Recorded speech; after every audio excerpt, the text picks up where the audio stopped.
What's going on, everyone? Welcome to the second episode of Rebel Roundtable, the first official podcast of Rebel Sports Network here at UNLV. My name is Maile Palacios, and I am here with my co-host, Thomas Gobbo. Yeah, what's going on? We're back, and I feel better, and this is going to be a great episode. Yeah, so today we are going to be starting off with an NFL weekend recap. Then we'll be going into MLB, Division Series, and Wild Card. And then we'll be going into UNLV Athletics. Then ending with UNLV Football this past weekend at Wyoming. And then a preview of Air Force. Yo, AP poll, we are 5-0. Why are we not ranked, dog? Okay, Thomas, could you please start us off with NFL? Yeah, so in the NFL this past weekend, on Thursday Night Football last week, the 49ers with Mac Jones beat your LA Rams at SoFi in overtime on Thursday Night Football. How do you feel about that? Honestly, I'm only really worried about the fact that Joshua Carty actually hit his field goal after that embarrassing game against the Eagles. That field goal sent them into overtime, so thank you, Carty, for at least that. But then Eddie Pinheiro won the game for the 49ers with a 41-yard field goal. Mm-hmm. Yep, and then the Vikings win 1 out of 2 games in London. They came back in the final minutes to beat the Cleveland Browns. I do not like the Browns, so go Vikings. And, our hometown Las Vegas Raiders absolutely got bounced 40-6. Yes, they did. They're just not playing competitive football right now, especially on the offensive side. They can't even block for Geno. And then Geno's not doing any better, throwing a bunch of interceptions. Yeah, Geno is not doing his best right now at all. And then the Saints win at home against the Giants on a defensive performance. They took a fumble recovery back for 6. And then the Panthers beat the Dolphins. And then the Broncos came back to beat the Eagles as they are no longer undefeated. Yeah, that was actually crazy. I was not expecting that really from the Broncos. So good job, Broncos. Yeah, me either. That was crazy. And then the Texans stomped the Ravens. Right now it looks like the Ravens do need Lamar Jackson back. Yes. As they sit at 1-4 in the AFC North. The Buccaneers win in dramatic fashion on the road against the Seahawks, 38-35. That was a really good game, actually. Yeah, I agree. The Lions beat the Bengals. And Jamar Chase had a day and saved me in my fantasy week. Congrats on your fantasy win. I know, thank goodness. And then the Commanders beat the Chargers in SoFi, 27-10. I actually expected the Chargers to come out pretty good, but they looked pretty flat-footed in Jaden Daniels' first game back since his injury. Thank you for coming back, Jaden Daniels. We in San Bernardino love you. He's from my hometown. Mm. And then, he dapped up Juju Watkins. She was at the game. Yeah. Yeah. Yep, and then number 1 pick Cam Ward got his first career win in comeback fashion against Kyler Murray and the Cardinals. They low-key choked at the end of the game. The one running back dropped the ball at the 1-yard line and it went through the back of the end zone, so they did not get any points, and that was very embarrassing. And then Sunday Night Football, the Bills are no longer undefeated. Drake May looks actually legit for the Patriots. Yeah. So sorry, Bills fans. Shout out Kyle Sparrow. I'm so sorry for your loss, King. And then the Chiefs and Jaguars will play on Monday Night Football tonight at 5:15. Who do you got for that game? I'm gonna say the Chiefs. Yeah, probably. I did. That's not really a. Chiefs too. But the Jaguars are 3-1, so. Yeah, but they're also the Jaguars. Right. So, yeah, that's all for NFL recap. Now going on to Las Vegas Aces, who are actually doing really amazing right now in the playoffs. Thomas? Yeah, so with the Las Vegas Aces, they have a 2-0 lead in the WNBA Finals against the Phoenix Mercury. Jackie Young in Game 2 scored 21 points in the third quarter out of her 32 points in total. And 4-time MVP Asia Wilson still looking like the best player in the W. Yeah, definitely. With a 28-point double-double in Game 2. And they are looking for their 3rd championship in the last 4 years. So they are honestly the best team in the WNBA right now. And being from Vegas, we are definitely all rooting for them. They are our home team. So congrats to the Aces, and I hope they continue to do well. And now going into my favorite, the MLB. So the Wild Card Series has wrapped up, and our 4 teams have now continued on to the Division Series. So first, let's do a quick recap of the Wild Card games. Right, so your Dodgers advance, of course, Yes, beat the they Reds. did. Beat the Reds in the wild card to face the Phillies in the NLDS. Yeah, they won Game 1 10-5 and Game 2 8-4. Yoshinobu Yamamoto pitched 7 innings before Emmett Sheehan came in, and Roki Sasaki came in as a closer and did really well. So that led to Mookie Betts coming out and saying, "I know we can win the whole thing." And that would be great, but I am not quite sure we should be speaking that confidently yet. So, Cubs and Padres. I mean, when you do have a $1 billion payroll, I think you have enough confidence to be like, yeah, we can win it. Yeah, but then if we do have that payroll and then lose, well, then it looks embarrassing. That's Just what I'm look at saying. the Mets. ugh, Yeah, and then the Cubs advanced with a stellar defensive performance in Game 3. Dansby Swanson was literally all over the place in Game 3. yes. Shut down the Padres, and Not doing great offensively. I believe he was 2 for 9 at one point with a walk with the bases loaded, but he had some game-changing glove work, so I think he made up for it. yeah. So in Game 1, the Cubs won 3-1, and yeah, Maile. Game 2, the Padres won 3-0, but in Game 3, the Cubs scored the exact same score with 3-1, and I guess no one is ever going to be asking Machado again how he feels about the season after that loss.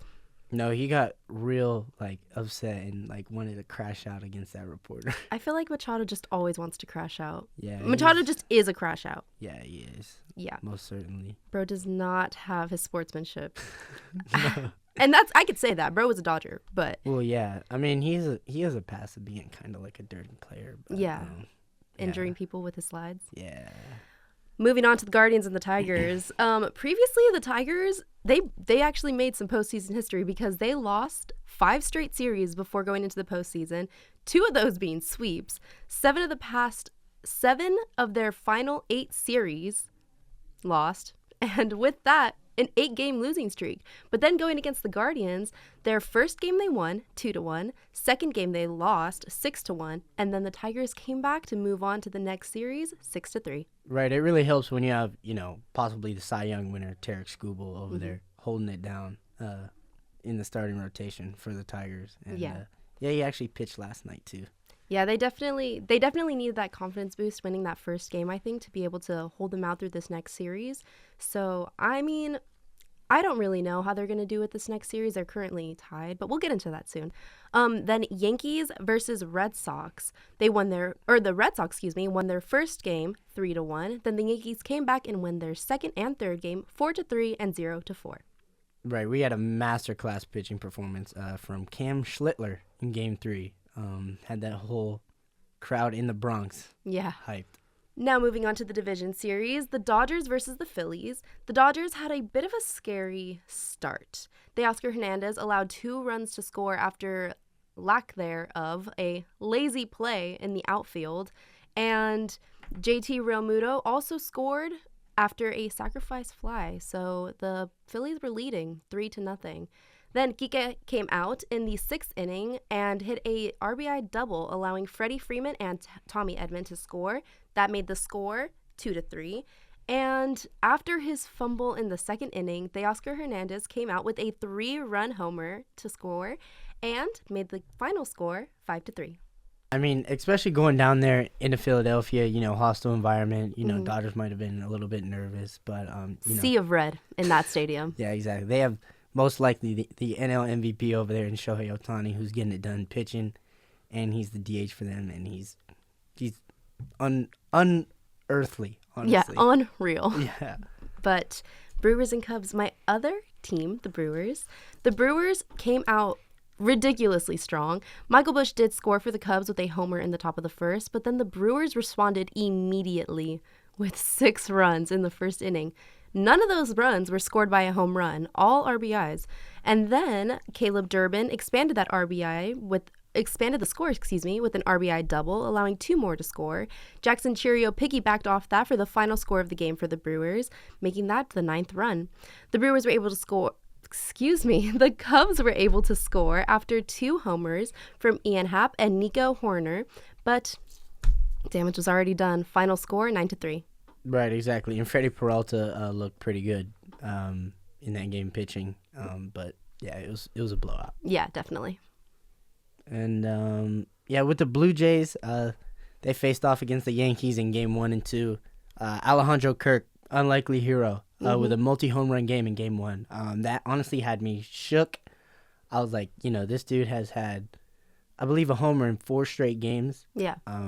Leading up to their clinching spot in the back half of the regular season there. Mm-hmm. But, just not a guy that's usually known for pop. Yeah. At all. Bro was clutch in that game. Yeah, exactly. But then the Yankees had only 1 score that game, which came from an RBI walk from Cody Bellinger for Anthony Volpe to score. Yep, moving on to Tigers and Mariners. Tigers win in extra innings against the Mariners in Game 1, 3-2, taking a 1-0 series lead. Yeah, Julio Rodriguez homered in the 4th to put the Mariners on the board, but Kerry Carpenter responded with a 2-run homer for the Tigers. Julio Rodriguez showed up again in the 6th with an RBI single.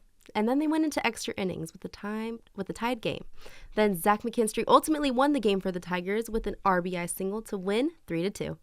Right, this Detroit Tigers team, from the pitching down to their batting lineup, they are very well rounded.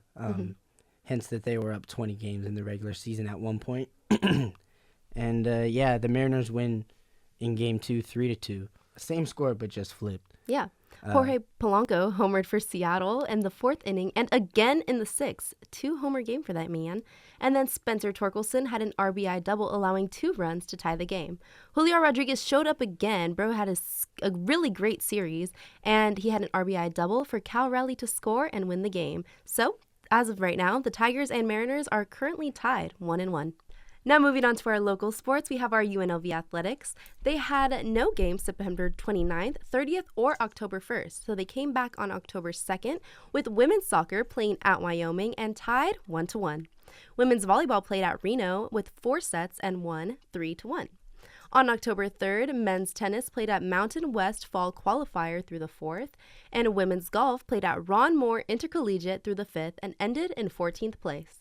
Unfortunately, both our men and women's swim team fell at Arizona State University, but on October 4th is when our UNLV Rebels played against Wyoming and won, but we'll get into that later. Women's volleyball played and lost, unfortunately, to Air Force in Colorado in 4 sets, 1-3. Men's soccer played versus Utah Tech here and tied 0-0, and on October 5th, women's soccer lost 0-2 at Colorado State. Now, going into UNLV football, Thomas, get us started. Yeah, it was a snowy game over there in Wyoming. Yeah. It was somewhat weird for October. I tuned into the game and I'm like, oh. The floor is white. Exactly. Yeah. And the game was actually delayed, I believe, for like a brief second, but it was thunderstorm and hail. Yeah, it was football weather over there in Wyoming. The Rebels won 31-17. They sit at 5-0, second in the Mountain West, only behind Fresno State, who is 5-1. And yeah. Yeah, the offense really didn't have much to do that game, but our defense and special teams really came through for UNLV. This was the first win in Laramie since 2003. Unreal. Yeah, and now Dan Mullen is only the second coach to start with 5-0 as their first year as coaching since Bill Ireland in 1968 when UNLV was still a Division II program. That's crazy. I totally forget that they started Division II at one point. Yeah. But yeah, with those 2 block punts for touchdowns in the first half for UNLV, offense kind of took a step back and, just played ball control football the rest of the football game. Yeah, it was actually really interesting. Jaden Bradley blocked that first punt for Caden McGee to return for a 16-yard touchdown. Then it flipped, and McGee then blocked a punt for Bradley to run for a 13-yard touchdown. Yeah, same 2 guys on the special teams getting it done for each other. Yeah. And then Jaden Bradley actually led all receivers with 65 yards on 5 catches to go with his special teams work. Yeah, he's been Anthony Calandria's #1 target by far this season. And then going back to one of our UNLV stars, Jet Thomas, he's leading all rushers with 94 yards on 16 carries to go with an 8-yard receiving touchdown. Yeah, Mumu bin Wahad, who started his first game in place of Amaris Brown, who is leading college football with 4 interceptions, was out. But, bin Wahad stepped in and led UNLV with 7 total tackles and a forced fumble. Yep. And then Jake Pope had his best game as a Rebel, and he was posting 5 solo stops to go with a TFL and pass breakup. Our captains for this game were Reed Williams and Chief Borders, who seem to have led their team through a really great win.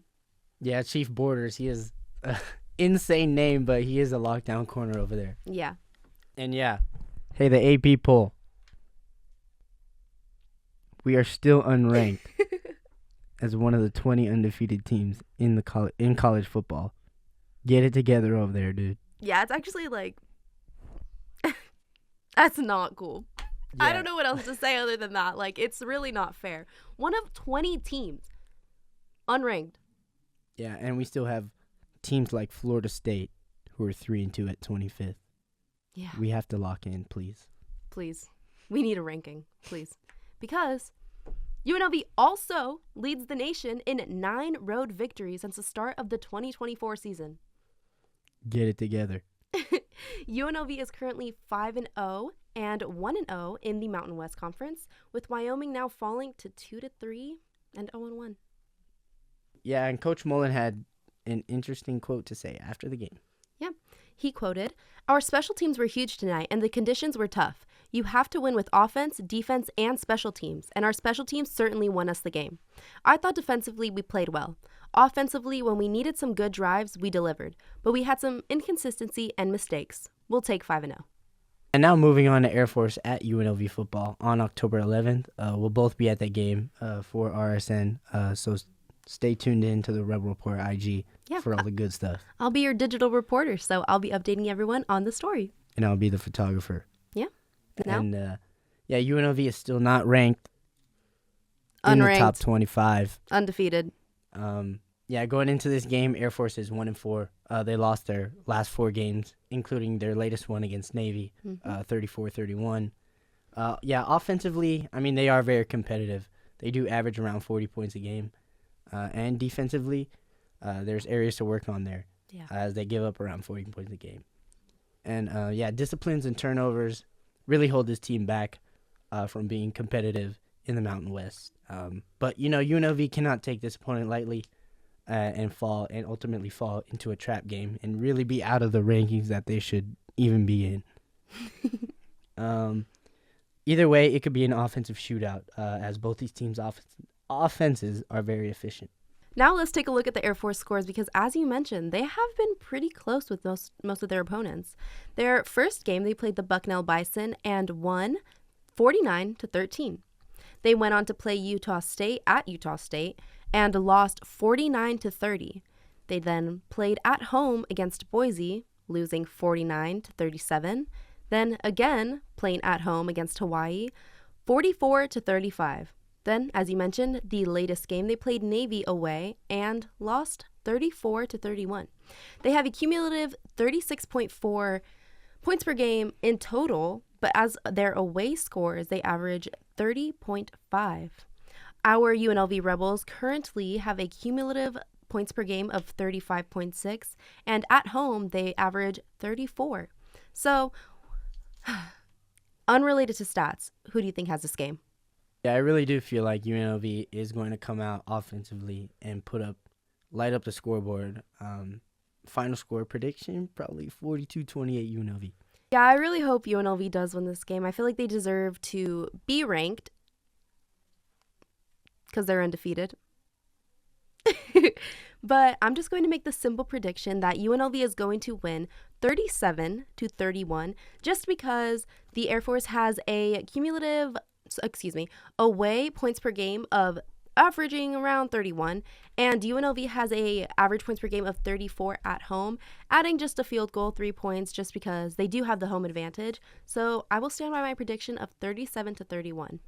Yeah, UNLV is favored 6.5, Yep. and I think that is all we got for this week. Yep. Thank you guys so much for tuning in and listening to our second episode of Rebel Roundtable, the first official podcast for Rebel Sports Network here at UNLV.